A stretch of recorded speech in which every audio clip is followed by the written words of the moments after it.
સંતોને તેડી ભજન અને ભોજનનો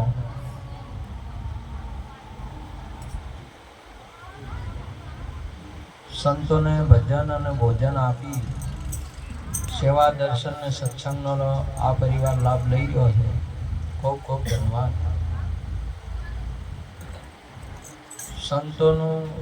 સંતનું એટલે સંત અનેક નહીં, સંત એક જ છે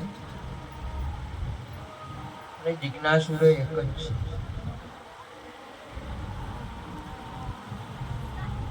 અને અનેક હોય તો અલગ અલગ કેવું થાય, અને અનેક જિજ્ઞાસુ હોય તો એમનું અભળવું અલગ અલગ. પરંતુ આ બે ભૂમિકા એક જ તત્વ હોવા છતાં એમનો ભાવ ધારણ કર્યો છે. એક જિજ્ઞાસા ભાવ ધારણ કરી છે અને એક વક્તા ભાવ ધારણ કર્યો છે. વસ્તુ બે એક જ છે. જિજ્ઞાસા ભાવ ધારણ કર્યો એટલે એનો મતલબ એ આત્મા નથી એવી બાબત નહીં. આત્માએ જિજ્ઞાસા ભાવ ધારણ કર્યો, સાંભળવું. અને વક્તા એ વક્તત્વ એટલે અનુભવ આપવા માટે અનુભવ આપે છે, એટલે એનો મતલબ એ આત્મા નથી એવી બાબત નહીં. બંને આત્મા એક છે, વસ્તુ બે એક જ છે. પરંતુ આ મહેમાને જેનામાં વસ્તુનો વિવેક આવ્યો છે એવો આ વિવેક આવ્યો છે ભજનની અંદર શ્રોતા અને વક્તા, જે મર્યાદા લાગુ પડી છે. જેવી રીતે પેલા બંને જણ લગ્ન કરી અને એમના ઘરે જોય તો હોવા બે લગ્ન કર્યા એટલે બંને એક થયા. હાથમાં હાથ આલ્યો એટલે એક થઈ ગયા. પતિ પત્ની એક છે, પણ એક હવારે ઓગણામાં ખાટલે બેસે ને એક હશે એને નેચે બે સેવા કરે. એક સેવાનો ભાવ ધારણ કર્યો છે અને એક ભરણ પોષણનો ભાવ ધારણ કર્યો છે. પરંતુ બે છે એક. આને કોઈની બાબત છે નહીં. આ ભક્તિનો મહિમા સદીઓથી ચાલતો આવતો હતો અને એ પાછો એમાં અનેકો થઈ ગયા કે અનેકો છે કે એવી બાબત નહીં.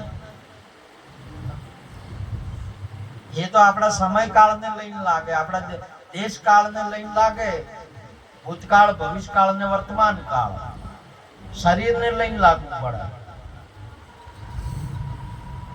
તમે ખુલ્લી જગ્યામાં ઊભા હો એટલે તમારા સૂર્યના શરીરના હિસાબથી તમારો સોયલો આથમણો જાય, મધ્યમાં આવે અને ઉગમણો થાય. જેમ સૂર્ય ફરે શરીરના હિસાબથી આ સોયલાનો આગા પાછું થવાનું થાય.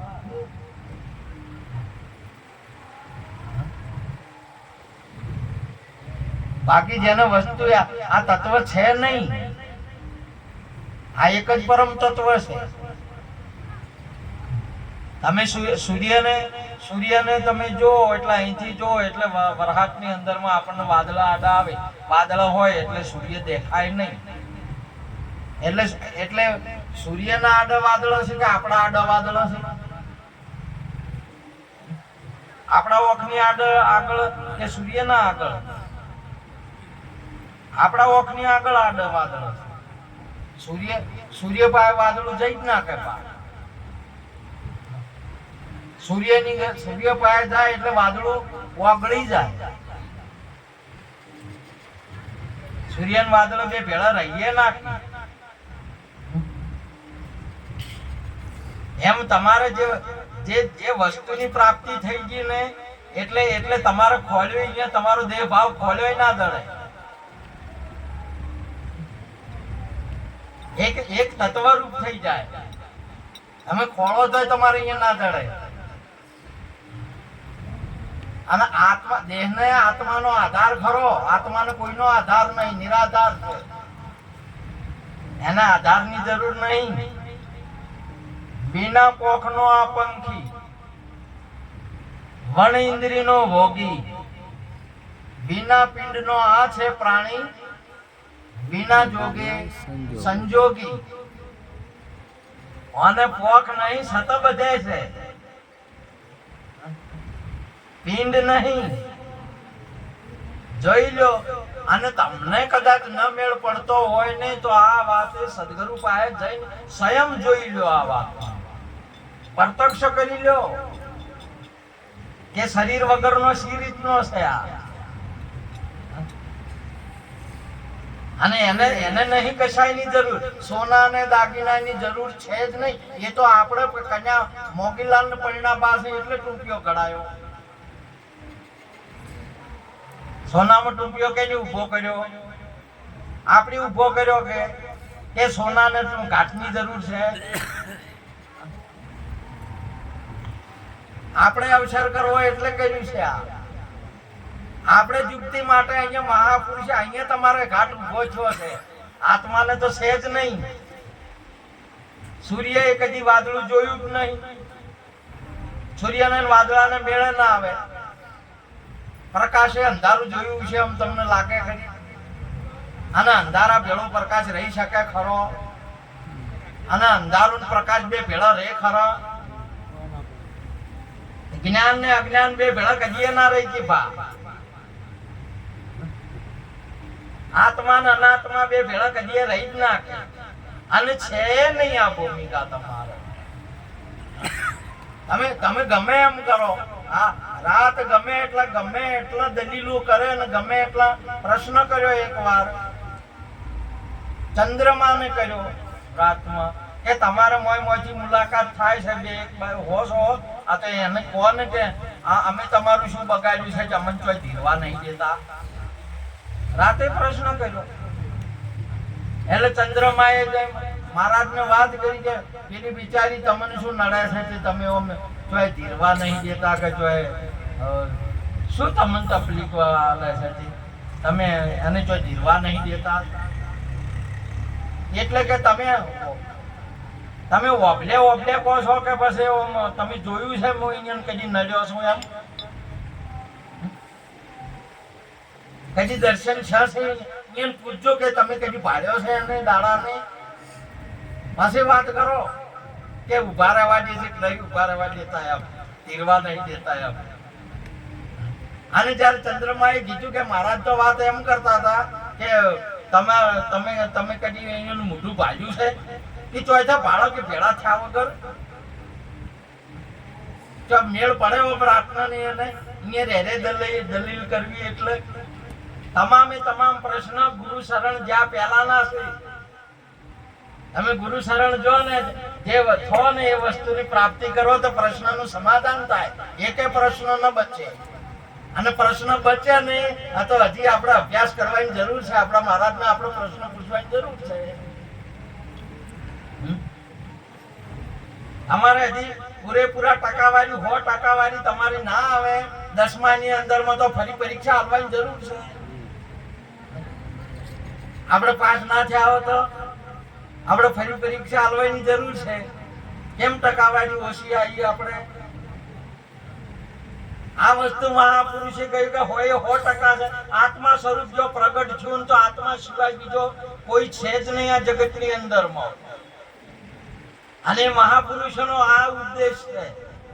તમારે બે ભેળું રાખ્યું હોય ને આ તો તમે જો ઓમ કરીને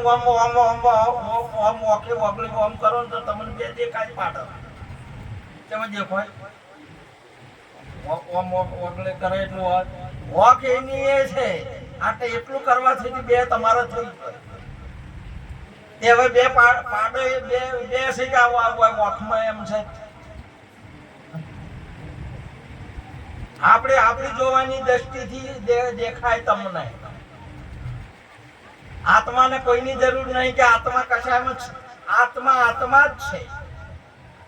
અને આ વાત સમજવા માટે એટલા માટે સંતો કહે છે કે આત્માને ઓળખ્યા વિના લગ 84 ના મળે. અને એ આત્માને જ આત્માની પ્રાપ્તિ કરવાની છે. તમે આત્મા છો, કોઈ વર્ણ રૂપ નહીં, કોઈ દેહ રૂપ નહીં. આત્મા છો જ. તમારે આ ઘી ને એ આમાં દૂધ પૂરેપૂરું જ છે. પણ યુક્તિ કર્યા વગર તમને દેખાય નહીં. સુંદર આગળ વાત કરી કે હવે પ્રગટ છું એટલે મેં હવે દૂધમાં તમે ઘી નાખો ને તો એ ઉપર પારો થઈને તરે, પણ મોય ભેળસેળ થાય નહીં. એને ને હવે દૂધને બેને મેળ જ ન પડે, કમેળ થઈ મેળ જ ના રે, નોખું નોખું રે. આ આત્માને એકવાર તમારે પ્રગટ કર્યો ગુરુ મહારાજ એટલે આત્મા આત્મા જ રહે. ફરી દેહને ને એને બેને કોઈ લેવા દેવા જ નહીં.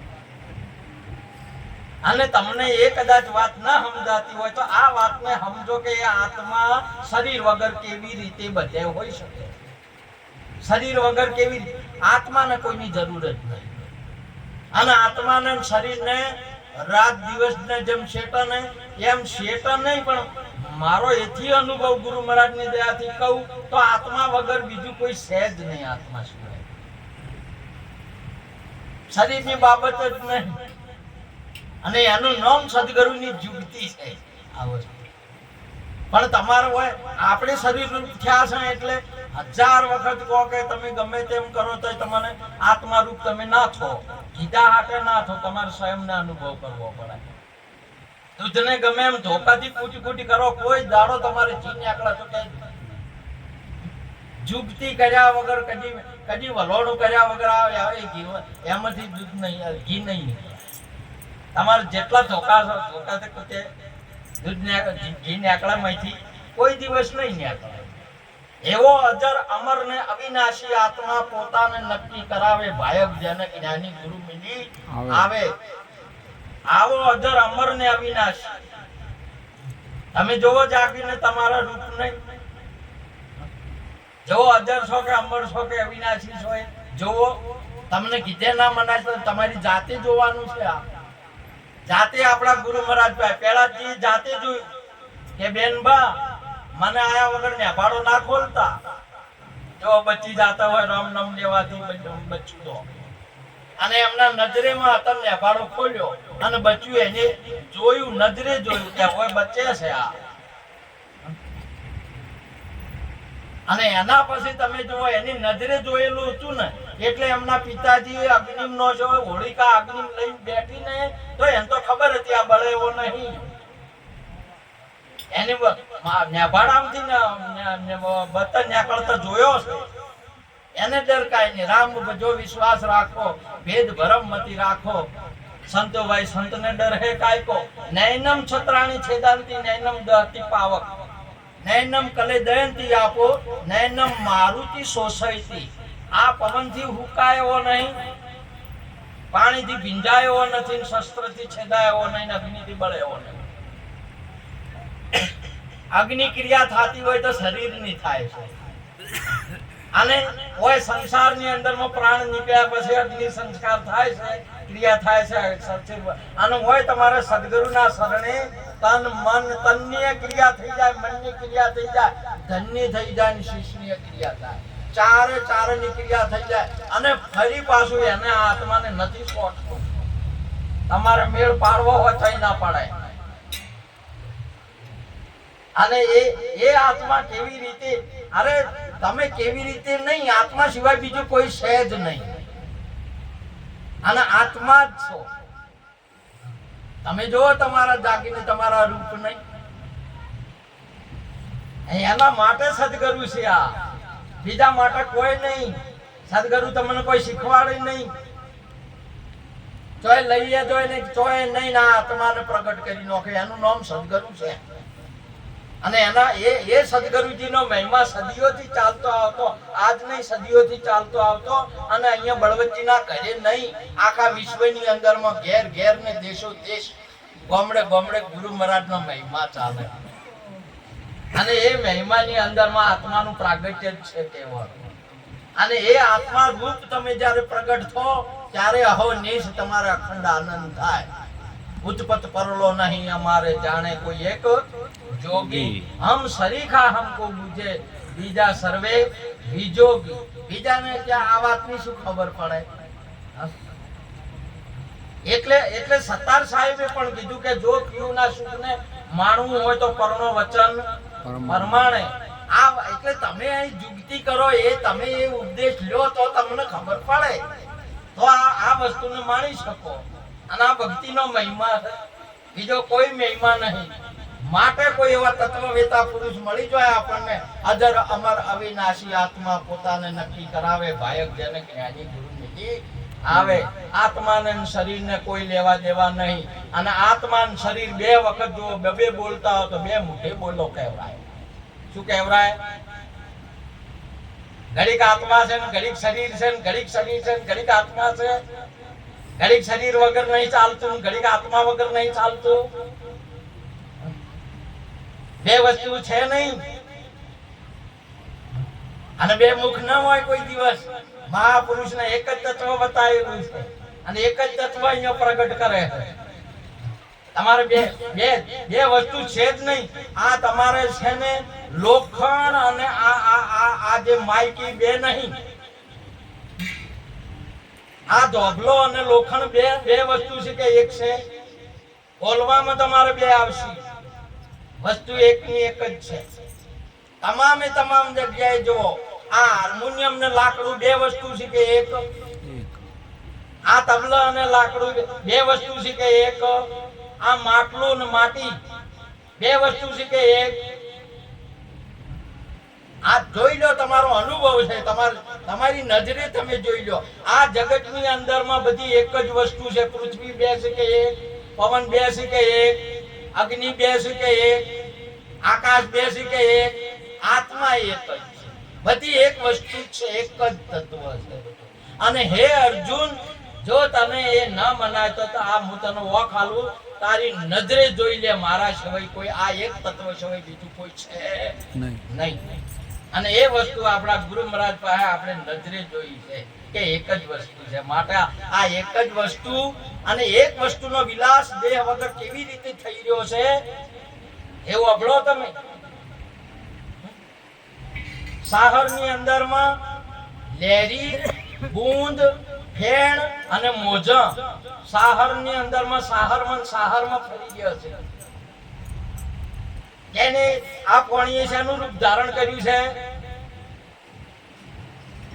મોજું એ પાણી ઓબામન લ્યો તમે મોજું આવે કે પાણી આવે ફેણ એ પાણી પરપોટા એ પાણી શું આવે બીજું તો આના સિવાય બીજું કોઈ નહીં મહાપુરુષે કીધું સાહર જ સાહરની અંદરમાં લહેરાઈ ગયો છે અને કોઈ દિવસ સાહરની બહાર કદી જાય નહીં કોઈ દિવસ ગતિ ને નદી કદી છે ને તમારે ખડો પાડે ઘોડો કદી તમારે અડધો વીઘો હોય તો તોણી લઈ જાય ખડો પાડે સાહર કદી તમારે ખડો ના પાડે તમે આ દીથી જોશો નહીં કોઈને ખોજશે નહીં કોઈનું કાપશે નહીં મહાપુરુષે કહ્યું કે સાહર એટલે સદગુરુ છે કોઈ નહીં તમારે નંદે નહીં વંદે નહીં અને એક જ તત્વ કોઈ દિવસ તમને દુઃખ ના આવે કશું નહીં તમને એમ ને એમ હોન આત્મા તત્વ તારવી લઈ જાય એટલે મહાપુરુષે ગાયું સદગુરુ તમે મારા તારણ આજ મારી રોકની